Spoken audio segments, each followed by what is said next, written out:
Si on enlève la religion dans nos pays, il y aura des manifestations chaque heure. Mais puisque si on enlève la religion, on enlève l'alcool, c'est qu'il n'y aura aucun président en Afrique. Puisque tous les jours, les gens vont sortir dans la rue pour dire que, mais attends, on n'a pas de travail, on n'a pas d'eau, on n'a pas de lumière.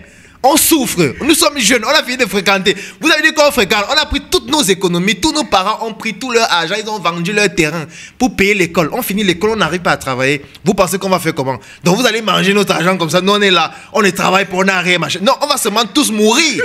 Tu vois? Mais qu'est-ce qui anesthésie les gens pour les empêcher de faire ça? Il y a l'église, parce qu'ils partent à l'église et le Seigneur leur dit, ne tuez pas, ne mentez pas. Pardonnez 999 904. Qu'est-ce qu'il fait? Il reste à l'église, il prie, il confie ses problèmes au Seigneur jusqu'au jour où il meurt de misère et de pauvreté. L'autre, pendant qu'il est en train de prier dimanche, l'autre en train de prier mercredi, vendredi à la mosquée.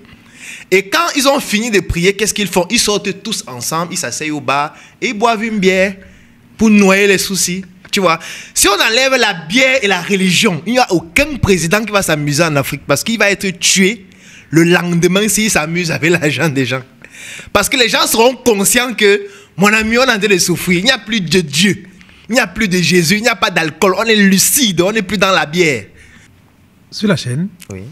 vous parlez de votre conception de Dieu. C'est quoi votre conception de Dieu?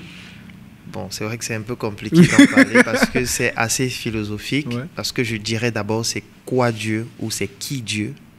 Je ne pense pas que nous tous, nous ayons la même définition de ce que c'est ou de qui il est. Et c'est parfois à ce niveau que ça cause beaucoup de problèmes. Donc, il y a beaucoup de personnes qui ont une définition de Dieu selon laquelle c'est un grand être barbu qui a créé Adam et Ève, qui étaient dans un jardin, qui ont mangé la pomme. Et voilà, si c'est ça Dieu, moi je n'y crois pas.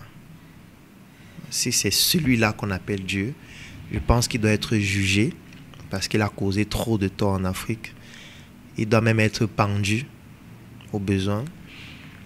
Donc, si c'est lui Dieu, je pense que c'est quelqu'un qui est très dangereux. Parce que c'est quelqu'un qui est très émotif. Et je ne comprends pas comment un Dieu est émotif. Comment un Dieu se fâche. Comment un Dieu veut que ses enfants tout le temps soient en train de le prier. Alors qu'il a déjà donné à ses enfants toutes les aptitudes nécessaires pour eux-mêmes créer. Donc, c'est parfois au niveau de la définition de Dieu que ça me pose des problèmes et je me dis, bon, si c'est ça qu'on appelle Dieu, vraiment, je trouve que c'est du n'importe quoi. Par contre, si Dieu, c'est spirituel, si Dieu, c'est toutes les lois qui régissent la nature, qui régissent l'environnement dans lequel nous vivons et qui n'est même pas volontaire, parce que l'autre Dieu, c'est comme si c'est quelqu'un dont on choisit d'y croire ou pas, on adhère à ses commandements ou pas, donc on peut décider si on veut le suivre ou pas. Par contre, la nature et ses lois, ce n'est pas un choix. Ça veut dire que ça s'impose à nous. Toutes les lois de la nature s'imposent à nous, personne ne choisit. Moi, j'aime toujours dire, si on met le courant ici au sol, la haute tension, et on dit à tout le monde de venir toucher, tout le monde va mourir. Donc, il n'y a pas certaines personnes qui vont dire non, moi j'ai ma relation personnelle avec Dieu, je cause avec lui à la maison et ça fait en sorte que moi, il me traite différemment. Vous n'êtes pas les enfants de Dieu, vous êtes le diable et ainsi de suite. Donc, c'est pour dire que moi, je n'ai pas la même conception que les autres de Dieu. Parce que dans notre tradition africaine, ce n'est pas la manière par laquelle nous on concevait Dieu. La preuve, moi, dans ma religion africaine, traditionnelle, il n'y a pas un mot qui signifie Dieu dans ma langue maternelle. Ça n'existe pas. Dans ma langue maternelle, le mot Dieu n'existe pas. Le mot qui est associé à Dieu, c'est un mot qui s'appelle Sié, et ça signifie en réalité la terre. La terre, pourquoi? Parce que nos divinités se trouvent dans la terre, parce que nos divinités, ce sont nos ancêtres. Donc, les colons, lorsqu'ils venaient chez nous, étant donné qu'ils voulaient que nous on adhère à leur religion, il fallait d'abord qu'ils puissent nous déculturer. Et pour nous déculturer, il fallait qu'ils remplacent nos divinités par leurs divinités. Donc c'est pour ça que tous les mots qui traduisaient nos divinités, ils appelaient ça par leur divinité à eux, c'est-à-dire Dieu. Donc c'est pour ça que j'ai beaucoup de difficultés parfois à débattre avec des gens, parce que si sur ces préalables, on ne peut pas s'entendre, ce sera un peu difficile qu'on puisse débattre par la suite. Et les gens parfois sont très offusqués lorsque je tire beaucoup sur la religion. c'est parce que la religion tire aussi beaucoup sur notre culture traditionnelle, donc c'est de la légitime défense. Moi, j'ai été servant de messe pendant plus de 15 ans, et quand j'étais à l'église tout le temps, les prêtres, les évêques, parce que j'ai servi dans plusieurs grandes églises, passaient régulièrement leur temps à tirer sur notre culture traditionnelle, en expliquant comment nos traditions, c'est le diable, c'est le démon, comment on doit parler au village, et ainsi de suite. Moi, j'ai été servant de messe, j'ai vu faire ça pendant plusieurs années. Et après, je me suis rendu compte que, mais attends, est-ce qu'on va laisser les chrétiens ou alors les croyants tout le temps s'attaquer à nos religions, tout le temps écrire des livres pour parler en mal de nos traditions, et non, on va les laisser faire comme ça, tranquille. Non, il faut aussi qu'on montre les manquements de leur religion, parce que on devrait normalement respecter chacun la religion de l'autre, mais si l'autre commence à t'attaquer, tu ne vas pas tendre la deuxième joue. Ça, ce n'est pas notre culture. Dans notre culture, on ne tend pas la deuxième joue. Ça, c'est pour les autres. On dit que si on te gifle sur la joue gauche, tu tends la... Moi, je ne tends pas la joue droite. Si tu me gifles sur la joue gauche, je t'abats directement. Ouais. Il n'y a pas de joue droite à tendre. sur là, aujourd'hui, on parle de religion. Oui. Et c'est intéressant d'avoir un Claudel... qui parle argent, tu vois, être à fond dans la spiritualité. C'était intéressant. Et, puisqu'on parle de religion, vous dites que la religion en Afrique est comme une comédie. Ce n'est pas comme une comédie, c'est une comédie. Parce que quand on dit comme une comédie, ça veut dire que ça ressemble. Alors que moi, j'estime que c'est de la pure comédie. Ça va choquer certainement, mais je n'en suis pas désolé. Parce que lorsqu'on dit aussi que nos traditions, c'est le démon, ça nous choque aussi, mais on accepte sportivement. Donc, que les autres acceptent aussi sportivement que je dise que la religion, c'est une comédie. Maintenant, pour être sérieux, il faut pouvoir reconnaître les qualités et les valeurs qu'apporte toute culture. Parce que toutes les cultures, en réalité, ne peuvent pas se comparer. Parce que chaque culture correspond à un environnement bien précis. Moi, je vais prendre un exemple simple. Moi, je viens du Cameroun. Et au Cameroun, les meilleures écoles sont les écoles catholiques, par exemple. Je ne sais pas ce qu'il en est au Togo, mais je vais prendre l'exemple du Cameroun. Si vous regardez au secondaire, les meilleures écoles sont catholiques. Si vous regardez à l'université, les meilleures écoles sont catholiques. Si vous regardez les hôpitaux, la plupart des hôpitaux qui sont les plus performants sont les hôpitaux religieux. Les religieux ont beaucoup de très bonnes qualités. Moi, je vais prendre un exemple. Ce sont des personnes qui sont très disciplinées. Ce sont des personnes qui, en général, sont très propres. Si vous partez dans la plupart des écoles, les hôpitaux religieux, vous allez vous rendre compte que, en tout cas catholiques, moi je parle des catholiques parce que c'est ce que je maîtrise le plus, c'est très propre, c'est très discipliné. Donc, il y a une certaine valeur qu'ils ont apportée à la société et même à moi-même, parce que j'ai dit j'étais servant de messe. Avant d'être servant, j'étais comme monde, j'ai été lecteur à l'église, j'ai eu à faire des retraites spirituelles pendant plus de 10 ans. Ça m'a beaucoup apporté. En termes de méditation, j'ai appris à méditer dans la religion catholique en fait. Donc je ne peux pas cracher sur tout. C'est juste parce que parfois il faut faire de la légitime défense que je suis obligé de tirer aussi. Mais il faut reconnaître aussi certaines qualités que la religion nous apporte et que la religion m'a apporté à moi aussi. Maintenant, il ne faudrait pas que cela puisse nous empêcher de reconnaître qu'il y a aussi des manquements dans la religion et qui maintenant cette fois sont contre l'Afrique.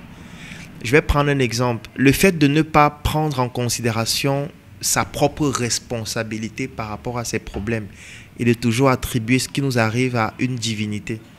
Ça veut dire de savoir que toute la semaine, je peux ne pas travailler et dimanche, je m'en vais à l'église, je mets les genoux au sol et je confie mes problèmes au Seigneur. Non, tu dois confier tes problèmes à toi-même et te battre pour résoudre tes problèmes. Il n'y a pas quelqu'un qui va résoudre tes problèmes, qui s'appelle le Seigneur, ou qui s'appelle Dieu, ou qui s'appelle Allah, ou je ne sais pas qui.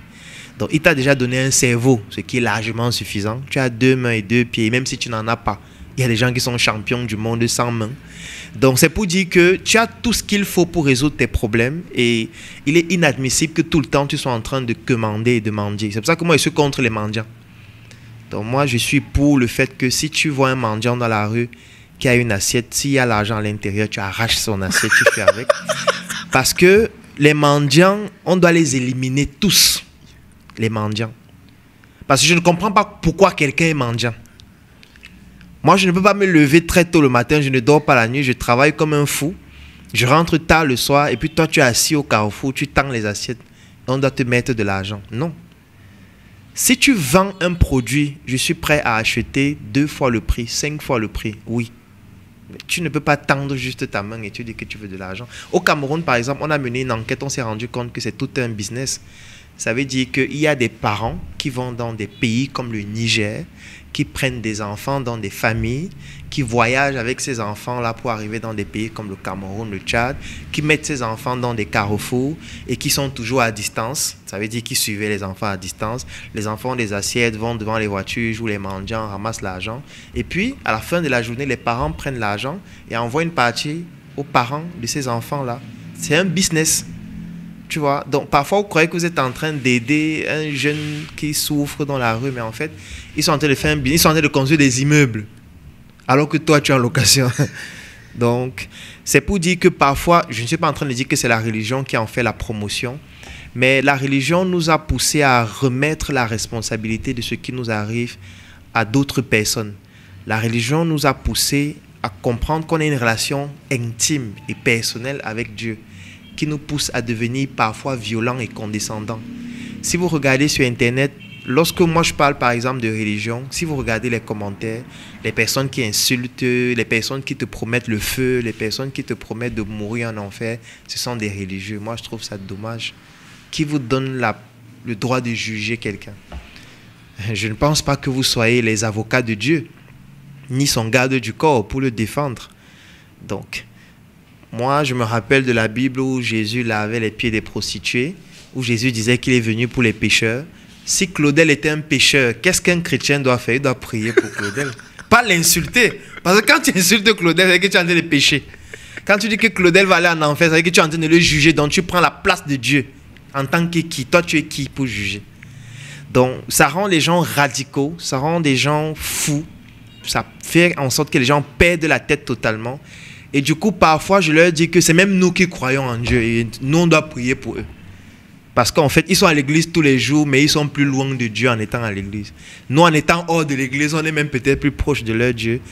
C'est pour ça que voilà, nous, chaque jour, et c'est ce que la tradition africaine nous a appris, c'est la tolérance, c'est-à-dire la capacité à accepter la différence de l'autre.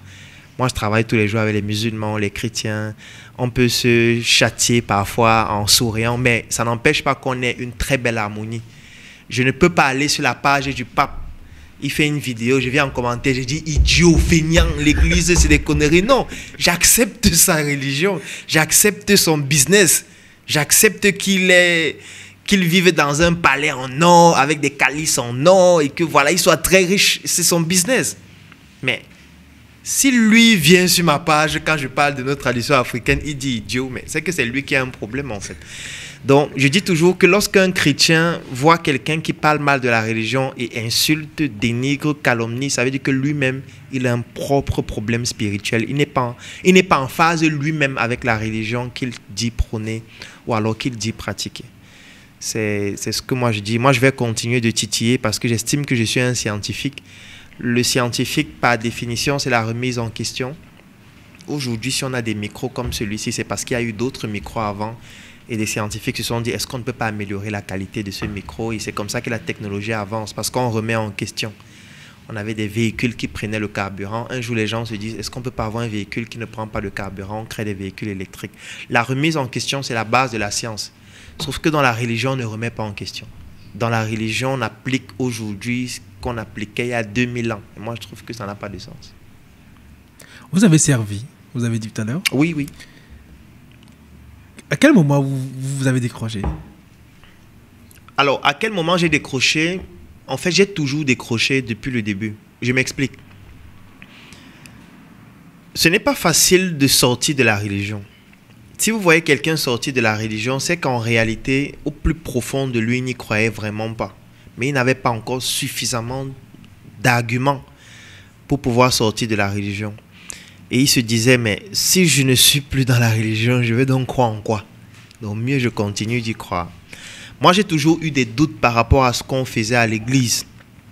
Mais je n'avais pas de réponse par rapport à ça. Moi, je prends un exemple. Quand j'étais tout petit, ma mère était catéchiste et je partais donc faire la catéchèse tous les jours. Et je posais toujours des questions assez simples. Moi, je pensais que c'était simple. Dieu vit où? Et puis on me disait toujours, ne pose plus ces questions, lis seulement la Bible. Je dis, mais attends, on nous demande de prier quelqu'un chaque jour. J'ai envie de savoir quand même où il habite. Parce que si on peut le rencontrer, là je lui pose aussi d'autres questions encore que j'ai. Parce que je ne comprends pas trop pourquoi déjà il ne marchait qu'avec les hommes. Pourquoi il n'avait pas de femmes disciples? Est-ce qu'il a un problème avec les femmes? Parce que lui, il nous dit de nous marier avec les femmes, mais lui, il ne marche pas avec les femmes. Est-ce que c'est parce qu'il a vu quelque chose dans les femmes que nous, on n'a pas encore vu? C'est pour ça qu'il fuit les femmes? Pourquoi lui veut que nous, on se marie alors que lui, il ne se marie pas lui-même? Donc, du coup, moi, j'avais des questions comme ça, et puis ça gênait tout le monde. Tout le monde disait, tais-toi, tu me la boucles. Mais sauf que ça me gênait. Donc, plus le temps passait et plus je me posais de plus en plus de questions, surtout que je faisais une discipline scientifique qui me poussait à la remise en question. Et c'est quand j'ai commencé à avoir de gros problèmes dans ma vie, c'est-à-dire des problèmes sur le plan émotionnel, des problèmes sur le plan social, des problèmes sur le plan même académique, où je me rendais compte qu'en fait, j'ai besoin de me transcender parce que j'ai l'impression que ce que je suis en train de pratiquer actuellement ne me permet pas de développer mon plus plein potentiel. J'avais l'impression d'être limité à chaque fois et que chaque fois que je voulais passer un palier supérieur, on me disait non, tu n'as pas le droit d'aller dans ce niveau-là, tu dois rester là où on t'a demandé de rester. Donc, à un moment donné, j'étais en 6e année de médecine, j'avais échoué l'évaluation pratique qui se déroulait à l'hôpital, on appelle ça les études cliniques. Donc, je devais passer au rattrapage. Et c'était assez choquant parce que quand j'étais en stage, j'étais quand même assez brillant. Et le fait que je n'avais pas passé cela, je ne voulais même plus rencontrer les gens dans la rue. Donc, je restais enfermé dans la chambre pratiquement toute la journée. Je sortais soit très tard dans la nuit ou très tôt le matin. Et je passais donc toutes mes journées à bouffer des livres, consommer des livres. C'est comme ça que j'ai commencé à aller de moins en moins à l'église parce que je ne voulais pas aller à l'église. Parce qu'en partant à l'église, je devais rencontrer des gens qui devaient me dire « Mais qu'est-ce qui s'est passé? Donc tu es au rattrapage alors qu'à l'hôpital, tu étais très bon et tout ça. » C'est comme ça que je ne partais plus et je commençais donc à lire, à me documenter. Et quand je lisais aussi des livres qui parlaient de spiritualité, des livres qui parlaient de religion, des livres qui parlaient de culture africaine et tout ça. Et ça m'a poussé à me remettre en question sur beaucoup d'aspects. Et cette remise en question m'a poussé à lire d'autres documents, rencontrer d'autres personnes. Et je me suis dit, mais attends, ça me permet de me libérer de certaines chaînes. Parce que j'avais l'impression d'être enchaîné, que quand je voulais aller au-delà de ce que je peux faire, il y avait toujours comme un esprit qui me disait, non, arrête-toi là, tu ne dois pas aller au-delà, tu dois rester à ce niveau. Ton niveau, c'est ici, ne va pas plus loin. Et depuis que j'ai commencé à penser pareil, je pense que voilà, mes capacités ont été décuplées peut-être par 1000, totalement. Et aujourd'hui, c'est quoi ton rapport à la spiritualité? C'est une belle question. Mon rapport à la spiritualité, c'est le fait que voilà, nous sommes des dieux. Moi, je me considère comme un dieu. Et dans notre tradition africaine, on a un rapport très particulier avec nos ascendants méritants. C'est-à-dire que on ne vient pas de nulle part. Donc aujourd'hui, je suis le fruit de mes ancêtres. Je suis le fruit des personnes par qui je suis là aujourd'hui et qui m'ont transmis un certain nombre de gènes, de valeurs, d'attitudes, de comportements parce que ça se transmet aussi génétiquement. Donc j'ai le devoir de rester en harmonie avec ma lignée. Et quand je parle de lignée, c'est la lignée ascendante, c'est-à-dire ceux qui nous ont précédés. C'est la lignée collatérale, c'est-à-dire nos frères, nos soeurs, nos oncles, nos cousins, ainsi de suite. Et la lignée descendante, c'est-à-dire nos enfants. Donc, pour moi, la nature, ses lois, la famille et nos traditions, pour moi, c'est ce qui est le plus important. C'est comme ça que je me connecte spirituellement avec tout ce qui m'entoure. C'est ça que je pratique comme spiritualité. Parce que c'est ce qui a permis à nos ancêtres d'être aussi intelligents. Parce que je considère aujourd'hui qu'on est moins intelligent que nos ancêtres pour plusieurs raisons, à cause de la religion. Je vais prendre un exemple simple. Nos ancêtres n'avaient pas de bloc opératoire.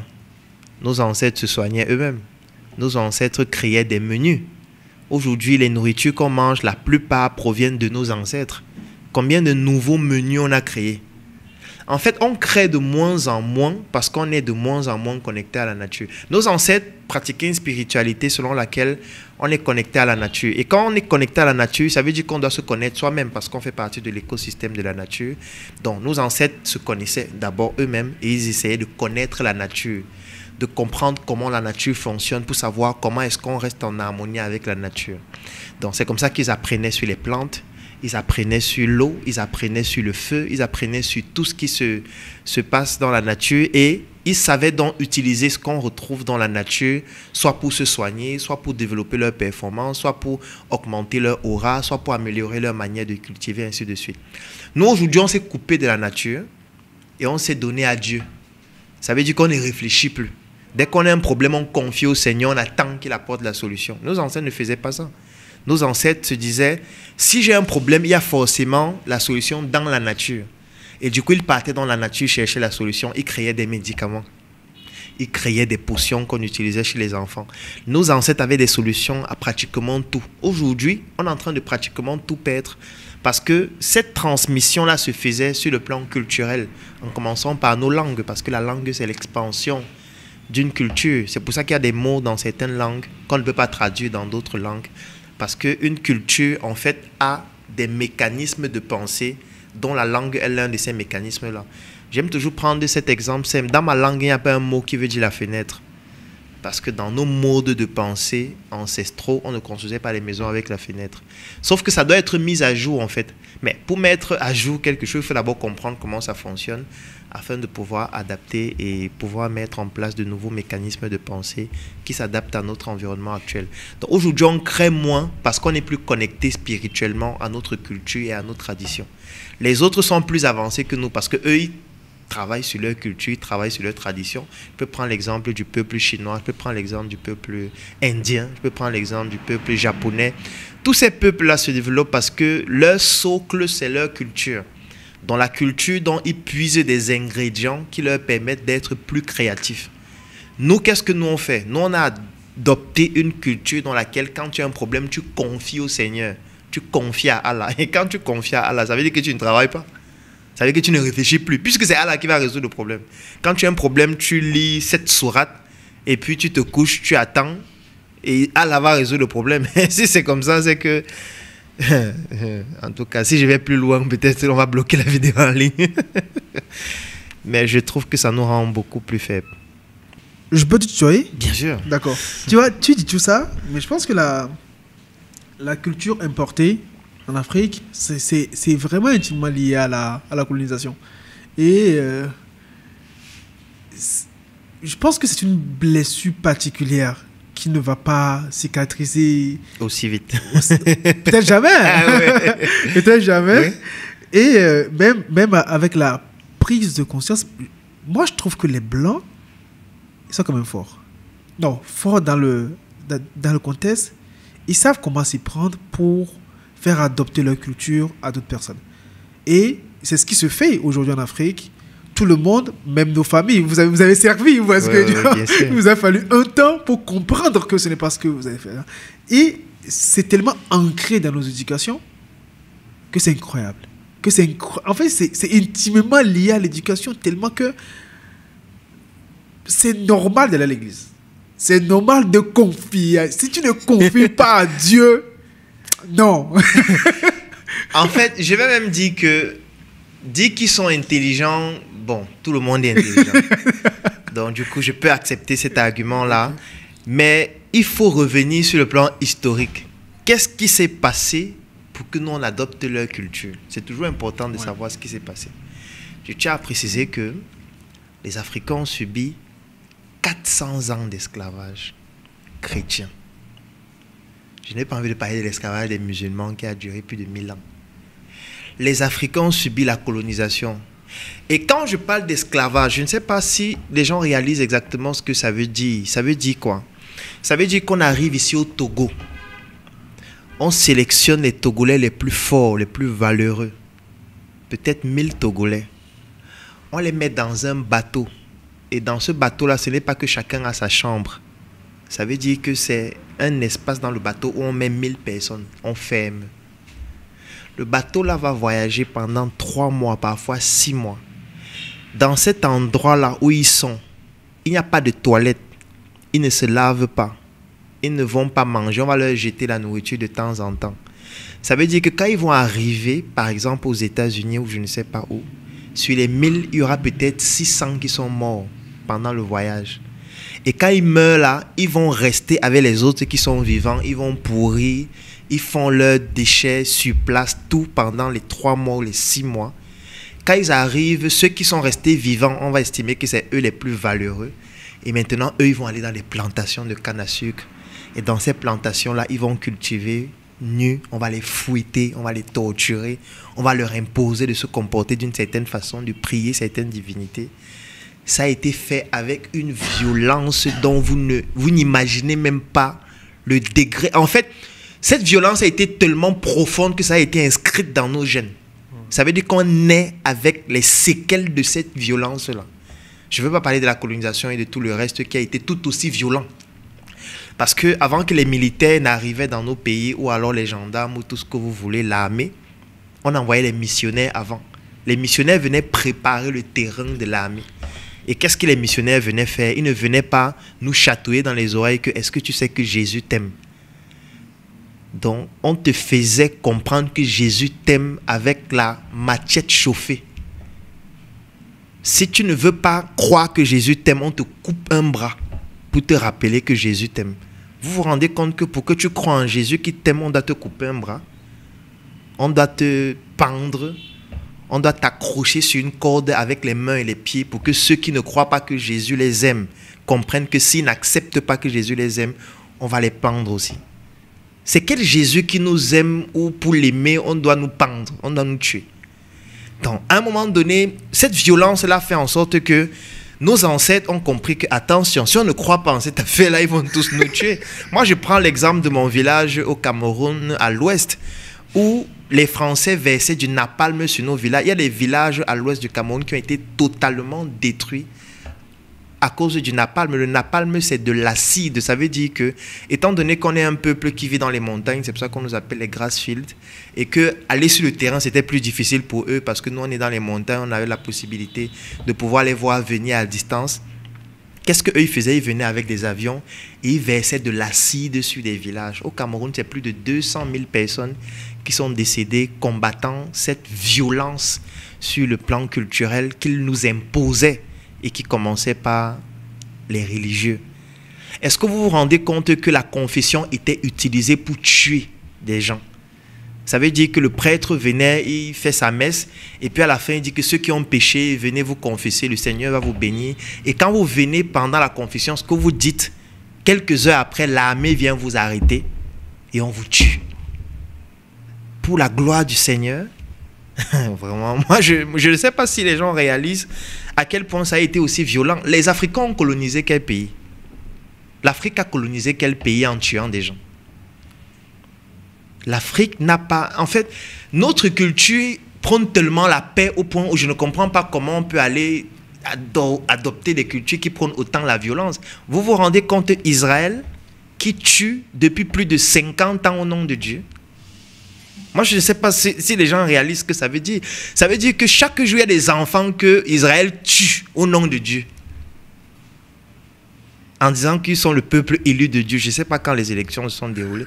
Donc, en fait, c'est pour dire qu'il faut un minimum de bon sens pour comprendre que tout ça, en fait, ça ne nous correspond pas. Mais, étant donné qu'on a été tellement violenté par rapport à ça, on a peur. On se dit que si on ne le fait pas, qu'est-ce qu'on va donc faire?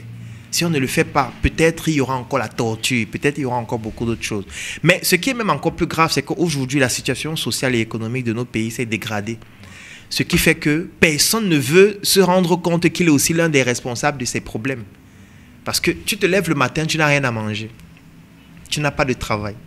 Tu as été à l'école, tu as eu ta licence, ton master, mais tu es au chômage. Tu souffres. Tes parents sont là, tu ne peux pas t'occuper d'eux. Tu as un enfant qui ne peut pas aller à l'école parce que tu n'as pas de quoi payer sa pension. Tu te retrouves dans une situation sociale tellement importante. Comme tu ne veux pas que cette responsabilité soit la tienne, parce que si elle est la tienne, tu peux péter un plomb. Il faut que tu confies cette responsabilité-là à quelqu'un d'autre. Donc, du coup, la religion devient comme un souffre-douleur. Si on enlève la religion dans nos pays, il y aura des manifestations chaque heure. Mais puisque si on enlève la religion, on enlève l'alcool, c'est qu'il n'y aura aucun président en Afrique.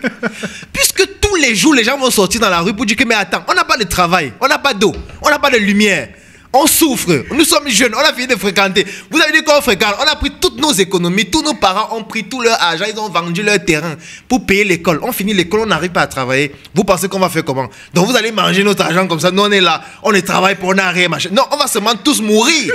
Tu vois? Mais qu'est-ce qui anesthésie les gens pour les empêcher de faire ça? Il y a l'église.